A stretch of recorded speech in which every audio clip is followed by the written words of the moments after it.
Si vous êtes ambitieux, mais que vous vous sentez bloqué, cette vidéo est faite pour vous. Au début de ma vingtaine, je n'avais vraiment pas beaucoup d'argent et ma situation financière n'était rien comme aujourd'hui. Même si je n'ai jamais été paresseux, je ne faisais rien dans la direction de mes objectifs. Aujourd'hui, je suis entrepreneur et investisseur accompli et j'adore le travail que je fais chaque jour. Mais tout cela n'aurait jamais été possible sans suivre ces 8 étapes. Alors, si vous êtes prêt à vous libérer de votre ancienne version, voici comment sortir de cette impasse. Premièrement, je sais que c'est difficile à voir, prenez conscience que vous n'êtes pas bloqué, vous êtes juste dans le flou. L'un des plus grands pièges de la paresse, c'est le manque de clarté. Un jour, j'ai réalisé que si je ne savais pas précisément ce que je devais attaquer, comment pouvais-je avancer avec clarté? Ce manque de clarté me freinait, mais une fois que j'ai pris la décision de clarifier mes priorités, tout a commencé à se débloquer. La première étape pour se sortir de cette impasse, c'est de clarifier vos objectifs. Et voilà comment faire. Étape 1, écrivez tout ce qui vous passe par la tête, mettez-les sur papier, que ce soit vos projets, vos doutes, vos objectifs. Étape numéro 2, regroupez les tâches similaires. Ne passez pas d'une tâche à l'autre sans logique. Regroupez vos appels, vos créations, vos courses. Étape numéro 3, séquencez vos priorités. Identifiez ce qui est urgent et important. Classez-les de 1 à 3. Étape numéro 4, supprimez le superflu. Si ce n'est pas un oui absolu, c'est un non ferme.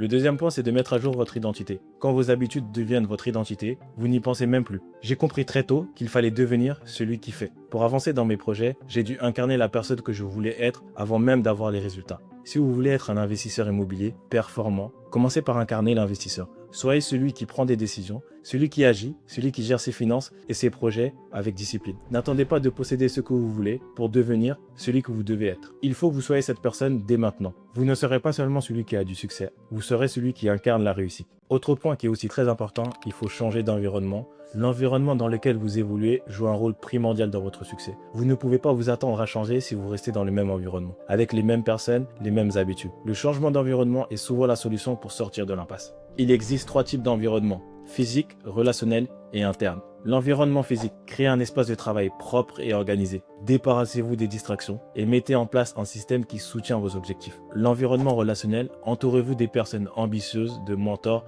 d'amis qui vous poussent à vous dépasser. Quand je suis bloqué, je me demande souvent, est-ce que c'est mon entourage qui me freine? L'environnement interne, cela inclut vos pensées et vos émotions. Si vous n'êtes pas capable de changer vos pensées et de passer de l'auto-sabotage à la gratitude, vous aurez du mal à avancer. L'environnement est un élément fondamental pour sortir de l'impasse et vous avez le pouvoir de le changer. Le rôle de la discipline dans le succès. La discipline est l'un des moteurs essentiels du succès. Pour moi, c'est ce qui fait la différence entre ceux qui réussissent et ceux qui stagnent. La discipline ne se limite pas à un domaine en particulier.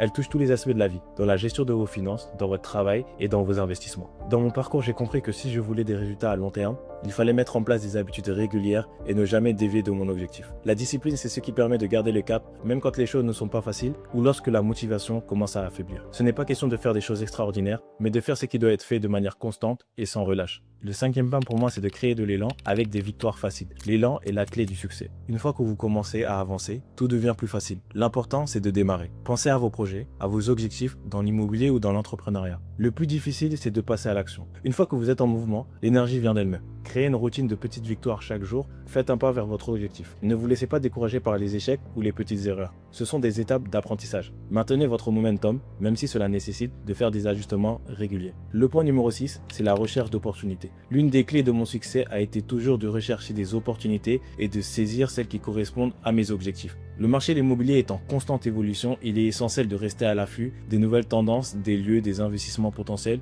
ou des opportunités d'affaires. Cela signifie rester informé, faire des recherches et de ne pas se contenter de ce qu'on connaît déjà. Plus vous vous exposez à différentes perspectives et opportunités, plus vous augmentez vos chances de faire des investissements rentables et stratégiques. Si vous attendez que les opportunités viennent à vous, vous passerez à côté, il faut prendre l'initiative. Le point numéro 7 pour moi, c'est d'augmenter les enjeux. Si vous n'avez pas de conséquences, vous n'allez pas avancer avec assez de force. Lorsque j'ai des objectifs importants, je mets des enjeux personnels pour me motiver. Par exemple, si je ne tiens pas mes engagements, je ne me laisse pas passer. Cela me pousse à être plus sérieux et engagé. Mais il faut aussi des récompenses pour célébrer vos progrès. Cela crée un système de motivation continue et de responsabilité. Si vous ne vous engagez pas pleinement, les résultats seront moins efficaces. La dernière étape pour moi, c'est de passer à l'action, même si elle est imparfaite. Le plus grand obstacle est souvent de ne pas savoir par où commencer. Il ne faut pas attendre d'avoir toutes les informations ou d'être sûr à 100% de chaque décision. L'action, c'est ce qui fait bouger les choses. Commencez à agir, même si ce n'est pas parfait. Ce n'est qu'en avançant que vous pourrez ajuster votre direction. Posez-vous toujours la question, quel est le prochain pas important? Prenez-le et avancez. Si vous avez peur de commencer, c'est que vous attendez trop. Agissez maintenant et ajustez en cours de route. Si vous appliquez ces 8 étapes, vous allez vous libérer de l'impasse et commencer à avancer vers vos objectifs. Ne restez pas là à attendre, passez à l'action, même imparfaite. et vous verrez des résultats. Si vous avez aimé cette vidéo, abonnez-vous, laissez un commentaire et surtout passez à l'action. Vous avez déjà maintenant tout ce qu'il faut pour réussir. Maintenant, c'est à vous de jouer.